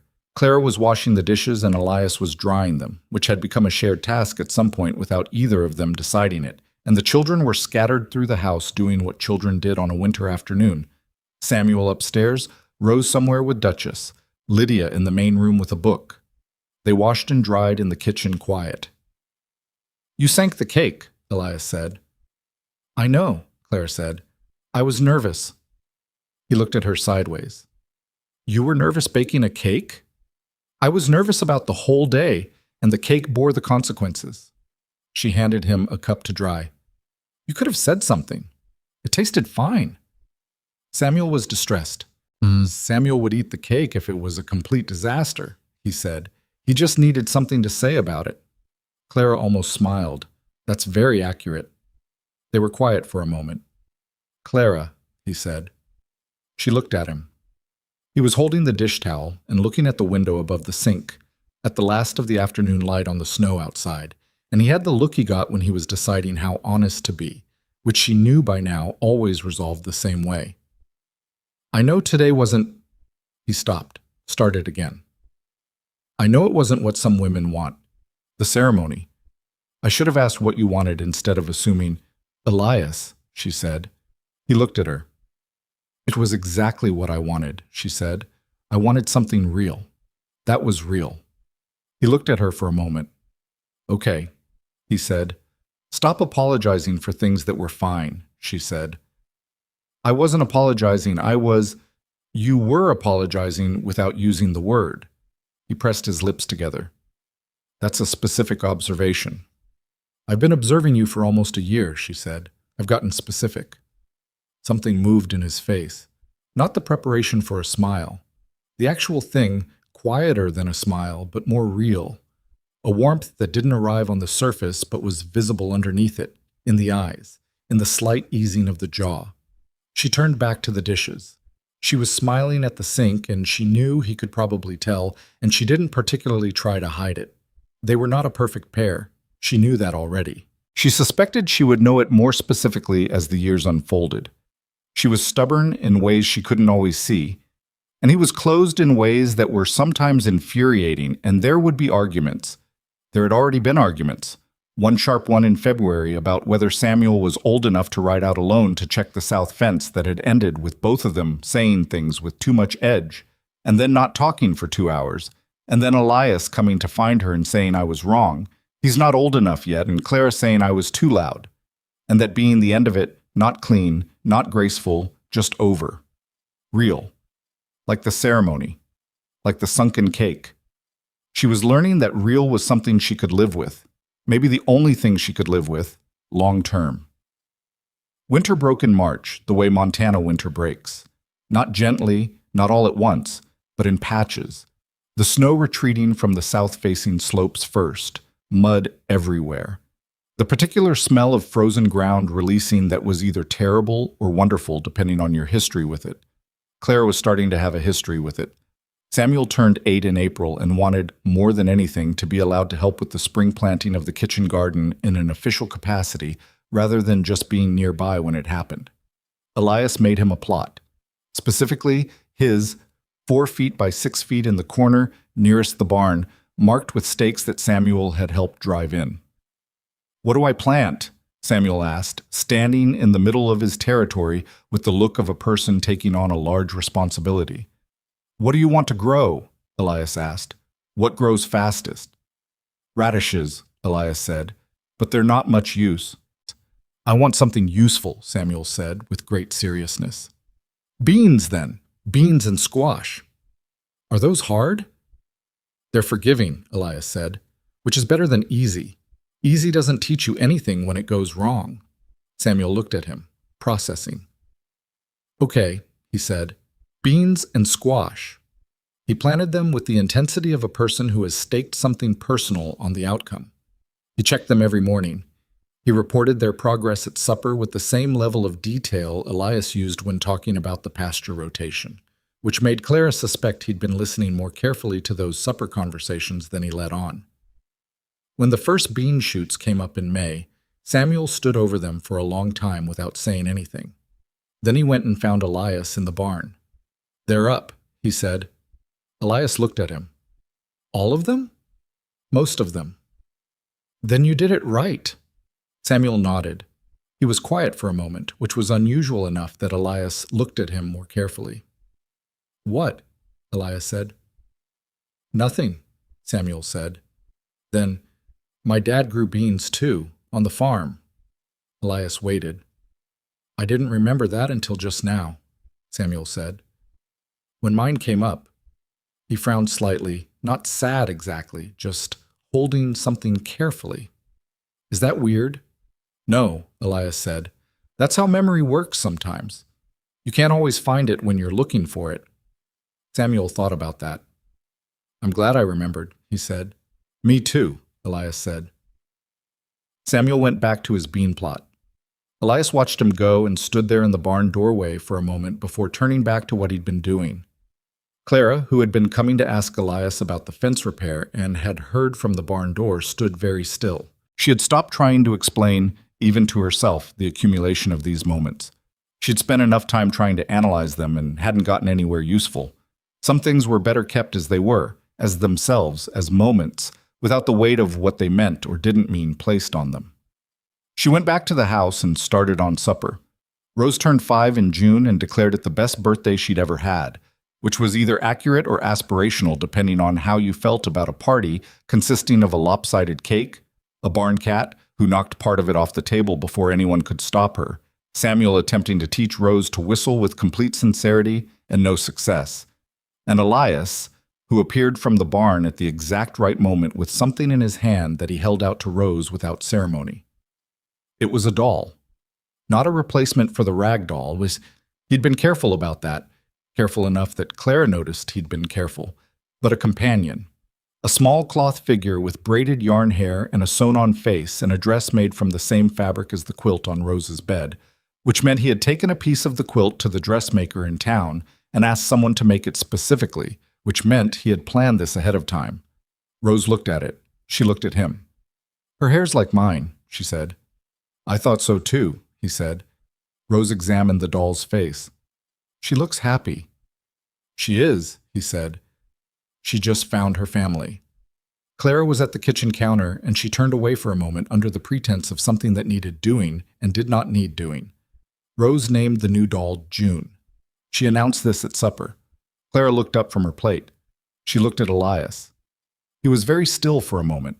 Then, "That's a good name," he said. "I know," Rose said. "I thought of it myself."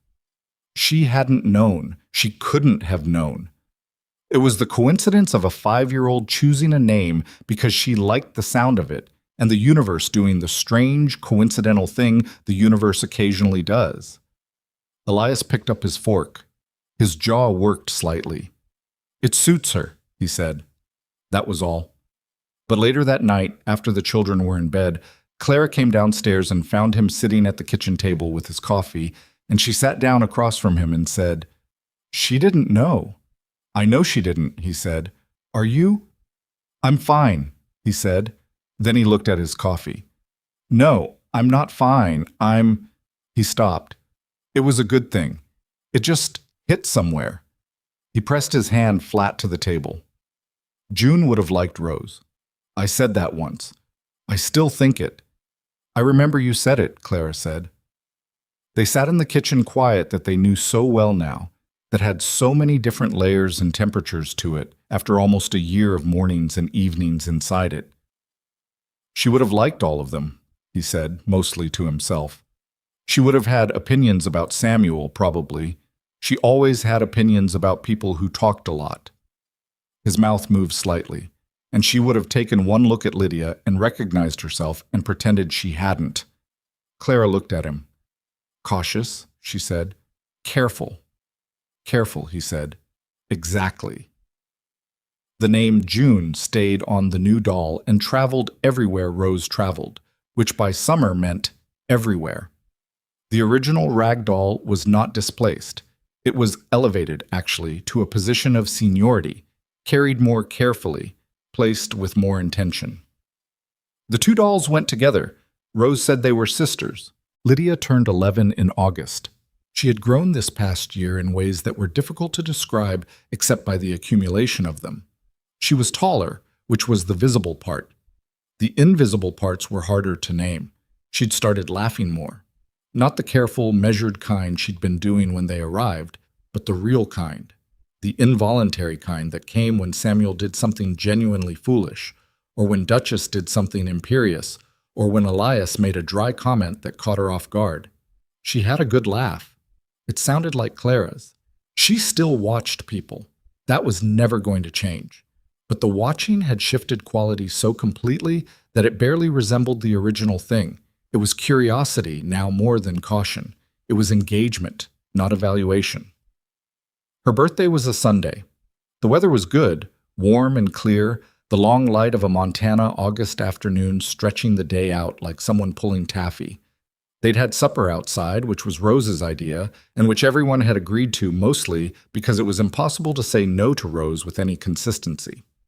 After supper, Samuel and Rose were somewhere in the yard. Samuel teaching Rose to catch fireflies in a jar, which was going about as well as the whistling lessons. Elias and Clara were at the outside table with what remained of the coffee, and Lydia was sitting on the porch steps, her knees drawn up, watching the fireflies come out in the fading light. She turned and looked at Elias. He looked back at her. She was quiet for a moment. Then she said, "Can I ask you something?" "Sure," he said. "Do you ever regret it?" He looked at her steadily. "Regret what?" "Writing back," she said. "Answering the advertisement. All of it." She was 11, and she asked it directly, the way she did everything. No softening, no leading, just the question itself, placed there. Elias set his cup down. He looked at the yard. At Samuel and Rose in the fading light, Rose's laughter carrying across the yard as something went wrong with the firefly jar. At the barn, solid and dark in the evening. At the land stretching out past the fence line into the long shadow of the hills. At Clara, beside him. He looked back at Lydia. "No," he said, "not for 1 minute." "Even the hard parts?" "Especially the hard parts," he said. "The hard parts are how you know it's real." Lydia considered this. "My dad used to say something like that," she said. "He said hard things were just love with its work clothes on." A pause. Clara looked at her coffee cup. She hadn't heard that one before. She hadn't known Thomas to be a man of aphorisms, and she wondered where Lydia had been holding that for the past 4 years. "That's right," Elias said. "That's exactly right." Lydia turned back to the yard. She was quiet for a while. The fireflies came out in earnest now, and Rose had given up on the jar strategy and was just running after them, which was doing no one any good but apparently brought enormous satisfaction. Then Lydia said, without turning around, without making it dramatic, just saying it the way she said everything that mattered, "I don't call you Dad. I want you to know I know that." "I know," Elias said. "It's not because I don't—" She stopped. "I have a dad." "You do," he said. "But—" She was still looking at the yard, still quiet. "You're something. I don't know the word for it." She paused. "Something that matters." Elias said nothing for a moment. Then he said, "That's enough, Lydia. That's more than enough." She nodded once. The matter settled in the way Lydia settled things, precisely, without excess. The ledger balanced to her satisfaction. She got up off the porch steps and walked out into the yard to chase fireflies with her brother and sister. 11 years old and unsentimental, and entirely certain of the things she'd decided to be certain of. Clara set down her cup. She looked at Elias beside her. He was looking at the yard, at the three of them out there in the August dusk, and his face was doing the thing it did when something had found a place in him that he didn't usually let things reach. His jaw was set, and his eyes were quiet, and the expression he was wearing wasn't quite anything she had a word for. Not happy exactly, not sad, not either of those, or maybe both of them at once, the way a thing can be when it has enough room to be complicated. She thought about a train platform, a man turning his hat in his hands. She thought about 7 letters, and I'm listening. And the weight she'd carried onto that platform, not just the trunk, not just the children, but the accumulated proof she'd been given by the world that she and her children were a burden first and people second, that their value was conditional, that kindness had a radius and she was probably standing just outside it. She thought about how long she'd carried that. She thought about what it had actually cost her, not in the dramatic sense, not the large losses, but in the small daily compressions. The coffee cup never filled all the way. The children kept quiet when they didn't need to be. The constant inventory of what they were using and what they were costing and whether the arithmetic was still in their favor. She thought about the moment she'd poured her cup full. It seemed, from here, like a small thing. At the time it had been a small thing, but small things were almost always the load-bearing ones, in her experience. Small things were what years were made of. She looked at Elias, at the side of his face, at the line she now knew the history of, the set of his shoulders she now knew the weight of, the hands she now knew were better with fence posts than feelings, and tried with feelings anyway. She said, "I want to tell you something." He turned to look at her. "I spent 2 years being told, in one way or another, that we were too much," she said. "Too much to take on. Too much to love properly. Too much for one person to want without some ulterior motive or some eventual threshold." She paused. "I believed it. I tried not to, but I believed it. I believed it so completely that I came here looking for the proof of it. I looked for it every day. I watched your face for it." She stopped. "I know," he said. "I know you know," she said. "I want to tell you anyway, because I never have, and I should. She looked at her hands. I don't look for it anymore. It took me a long time, and I'm not. She shook her head slightly. I'm not someone who stops waiting for something to go wrong. I don't think I ever will be completely. That's what I am now. She looked up at him. But I stopped looking for it in you. Somewhere, at some point, I stopped checking your face for the thing that was never going to be there. He looked at her. That's what I have, she said. That's what I can tell you. I don't know if that's enough or... Clara, he said. What? That's everything, he said. She looked at him.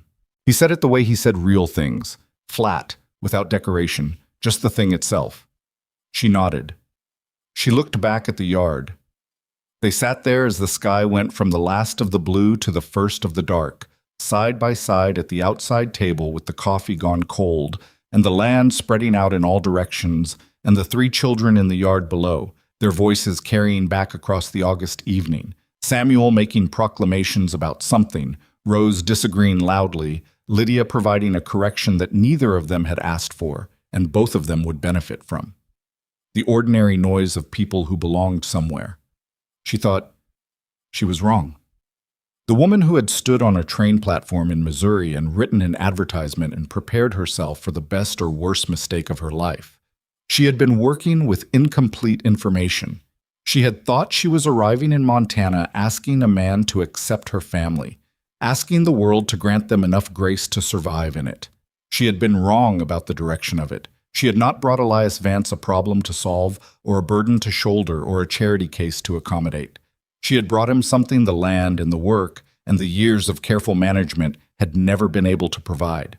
She had brought him the reason the lights were on, the reason supper was more than sustenance, the reason the house with 6 rooms was a home instead of an inventory. She had brought him back to being a person who had people, and he had done the same for her, though she'd been the last to see it. That was maybe the thing about grief. It convinced you that you were the only one carrying something, that your need made you lesser, that asking to be met was the same as asking too much. It took a long time to understand that everyone in that ranch house had been carrying something, had been standing at the edge of their own particular silence, had been waiting, in their own ways with their own specific walls, for someone to make the silence smaller. They had made it smaller for each other. That was what had actually happened. Not rescue, not charity, not one person's generosity extended toward another person's need, just people, finding each other, doing the hard, imperfect, ordinary work of choosing to stay. Samuel got better with horses every year and worse at being quiet, which was a trade-off everyone in the household had accepted as part of the deal. Rose kept both dolls on her pillow through childhood and into the years beyond it. The original rag doll, increasingly worn, June's companion, increasingly beloved, the two of them presiding over a life that grew more complicated and more full as years accumulated. Lydia grew into a woman who still watched people before she trusted them and was almost always right about what she found, and who called Elias, when she finally found the word for what he was, not father, not sir, not his name. She called him what he was. She called him home. And Elias Vance, who had eaten alone in a house with 6 rooms for 11 years, and written, "I'm listening like a complete sentence," and ridden 6 miles in the dark on frozen ground because he had once made the mistake of waiting. Elias Vance sat on his porch in the August dark with his wife beside him, and listened to his children argue about fireflies and thought, this is what the ranch was for. Not the land, not the stock, not the years of work that had built something that looked from the outside like success. These voices, this specific noise. He'd been building toward it for 11 years without knowing it, and it had arrived on a train from Missouri with 1 worn trunk and 3 children and a woman who'd poured her coffee cup all the way full only after she'd decided, slowly and painstakingly and against every instinct she'd built for survival, that maybe she was allowed to. The firefly jar broke. Rose screamed. Samuel said it was an accident. Lydia said she'd told him that was going to happen. The evening smelled like cut grass and summer and something baking that Clara had left in the oven before they came outside and would need to check in approximately 4 minutes. She stood up. I told you, Lydia's voice from the yard. It slipped, Samuel said. You had dropped it. It slipped from my drop. Clara walked toward the kitchen door. She stopped in the doorway and looked back at Elias, still sitting at the table, and he looked back at her, and something passed between them that was too ordinary and too specific to have a name. Just this. This right here. This is what we built. She went inside. He sat for another minute, listening to the three of them in the yard, and then he got up and went to help with whatever the firefly situation had become. Because that was what you did. You got up and you went toward the noise. You went toward the mess. You went toward the thing that needed you. Because a house full of people who needed you was not a weight. It was the whole point. It had always been the whole point. He just needed someone to remind him.